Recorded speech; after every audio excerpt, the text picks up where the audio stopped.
조갑제 TV 시청자 여러분 안녕하십니까? 2022년 4월 20일 오후 4시 41분입니다. 요사이 더불어민주당이 하는 짓을 가만히 보고 있으면은 별별 단어가 다 생각납니다.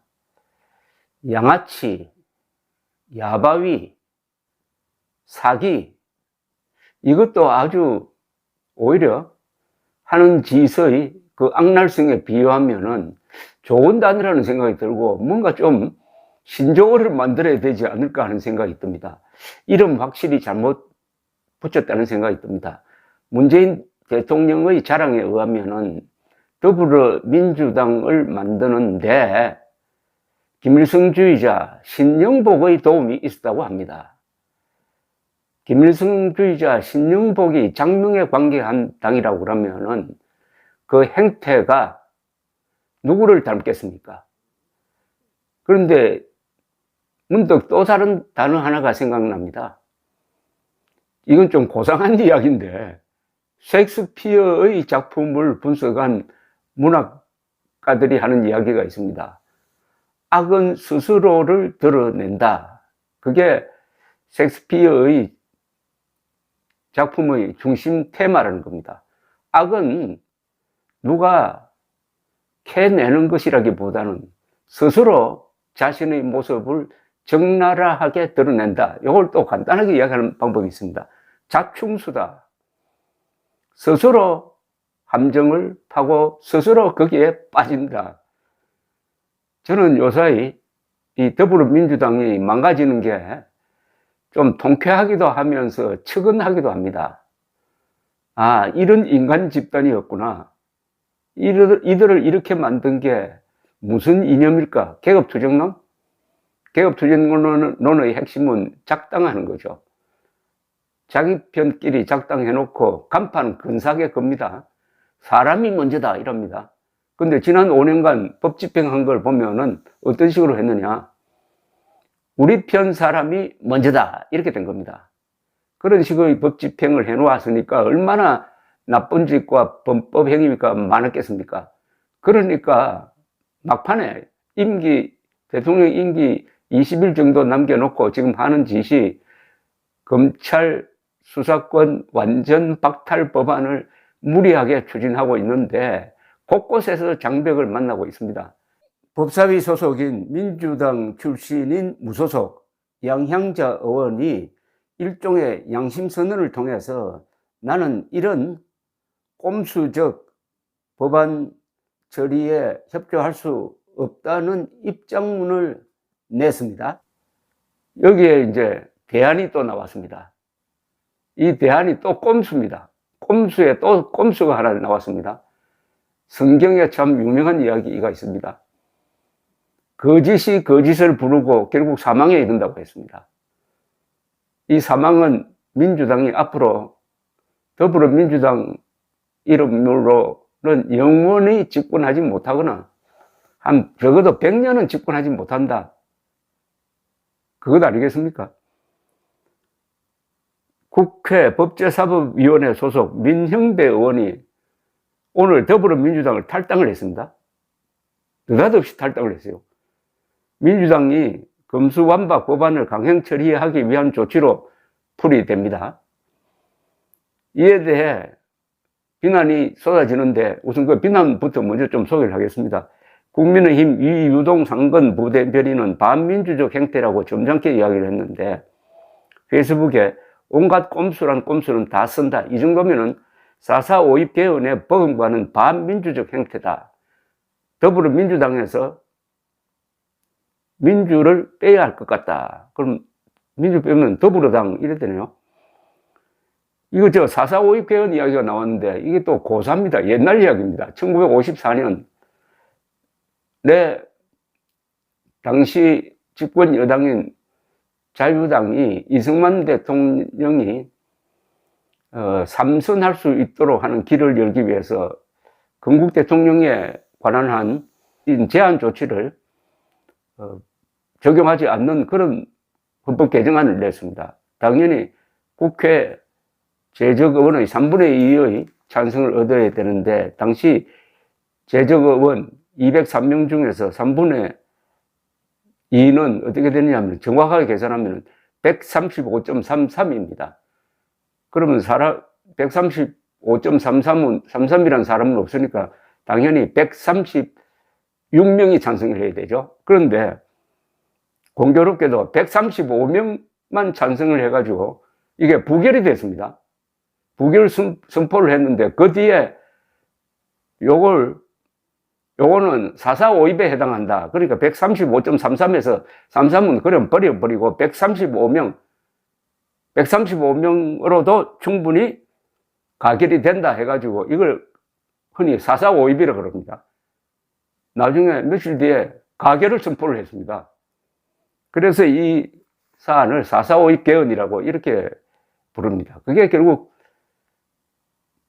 얼마 되지 않아서 이 자유당 정권이 무너지는 길로 가는 첫 관문을 통과한 거죠. 그 이야기를 지금 하고 있습니다.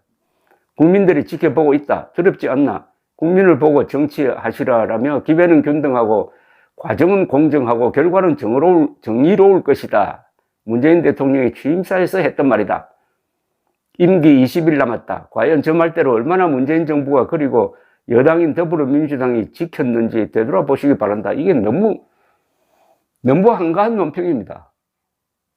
이런 꼼수에 대해서는 좀 극단적인 논평을 하는 게 국민들을 시원하게 하고 그게 오히려 전곡을 찌는 게 아닌가 하는 생각이 드는데 문재인 대통령이 했다는 이 말 이제 이게 웃음거리가 됐습니다. 기회는 평등하고 과정은 공정하고 결과는 정의로울 것이다. 이게 공정한 과정입니까? 이 법이라는 것은 그 법 자체의 내용도 문제지만은 그것을 만들어내는 과정이 공정해야 합니다. 꼼수의 반대말 공정 아닙니까? 공정의 반대말 꼼수 아닙니까? 그럼 더불어 꼼수당이라고 하는 게 맞다고 봅니다. 더불어 꼼수당. 좋은 장면이 하나 나온 것 같습니다. 더불어 꼼수당. 같이 꼼수를 부린다 이겁니다. 김용태 국민의힘 최고위원은 페이스북에서 민주당은 야바위 짓을 그만하라. 이제 야바위 짓이라는 이야기 나왔네요. 그럼 더불어 야바위당인가요? 견제와 균형이라는 민주주의를 민주당이 철저하게 무시했다. 금수완박을 밀어붙이기 위해 민영배 의원을 탈당시킨 민주당의 형태는 국민을 속이는 야바위 짓일 뿐이다. 역사는 사필 규정이다. 비상식적이고 반민주적인 짓을 벌인 모든 정치 집단은 결국 몰락의 길을 걸었다. 민주주의 기본 정신인 견제와 균형을 이토록 철저하게 깔아뭉갠 민주당을 기다리는 것은 국민의 엄중한 심판뿐이다. 그런데 이 심판은 보통 역사적 심판이라는 것은 늦게 이루어지는데 이번은 그렇지 않습니다. 6월 1일 지방선거가 기다립니다.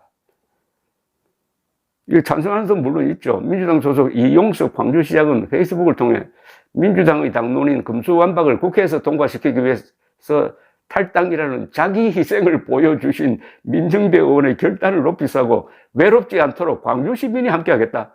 이 또 광주 시민까지 끌고 들어가네요. 설마 광주 시민들이 이런 꼼수에 찬성하겠습니까? 왜 광주 시민을 끌고 들어가는 겁니까? 이걸 희생이랍니다. 꼼수를 희생으로 보는 사람이 한 사람이면 족하지 왜 광주 시민을 끌고 들어가느냐. 자, 이렇게 해서 이제 민영배 의원이 무소속이 되면서 민주당은 안건 조정의 배부를 통해 금수완박 법안을 추진할 수 있게 되었습니다. 민주당 출신 무소속 양향자 의원이 반대 입장을 표명한 바 있는데 민 의원이 양 의원 자리를 이제 대체하는 겁니다. 말하자면 민주당이 법사위에서 금수완박 법안을 밀어붙인다면은 국민의힘은 합법적 의사진행 지연 수단인 안건조정위 회부를 요청할 수 있는데 안건조정위는 여야 각 3인으로 구성됩니다. 그런데 민주당 소속 박광원 법사위원장이 야당목 1명을 무소속해 주겠다면서 민의원으로 지정을 하면은 4대2로 무력해진다는 겁니다. 아니, 오늘까지 민주당인데 무소속이 됐다고 그를 야당으로 간주를 한다는 겁니다. 야당으로. 여기 또 꼼수가 또 나와야 됩니다. 무소속을 야당으로 간주해가지고 민정배 의원을 안건조정위원으로 지명을 하면은 4대2가 돼가지고 이 안건조정위원회에서 한 100일, 한 90일 동안 붙들어 줄 수 있는 이 법안을 금방 본회의에 상정시켜서 뚝딱 처리할 수 있게 된다. 물론 박병석 국회의장이 그것을 본회의의 안건으로 올려야 됩니다. 이제 박병석 국회의장의 결단, 그 다음 통과되면은 문재인 대통령이 선포하느냐, 그러니까 법안을 공포하느냐, 거부권을 행사하느냐, 이거죠. 거부권을 행사 안 하고 공포를 한다. 청와대를 떠난다. 그때부터 당장 문재인 구속하라. 민주당 해산하라. 를 외치는 시위대가 광화문을 덮지 않을까요? 그런 분위기 속에서 치러지는 지방선거에서 폭망한 다음에, 그 다음에 법무장관 한동훈 씨가 임명되어 가지고 상설 특검을 한다. 상설 특검을 하면 검사를 부를 수가 있습니다. 상설 특검은 법무장관의 권한입니다. 그 다음에 문재인 정권 때 이루어졌던 적폐 수사를 특검 대상으로 삼는다. 거기에 민주당이 반대한다고 한들 국민들이 용납하겠느냐 이겁니다. 그러니까 오늘 또 주변에서 그렇게 말리는데도 불구하고 무덤을 1m쯤 더 깊게 지금 파고 있습니다. 깊게 파니까 이 파는 민주당은 바깥 세상이 어떻게 돌아가는지 지금 모릅니다. 감사합니다.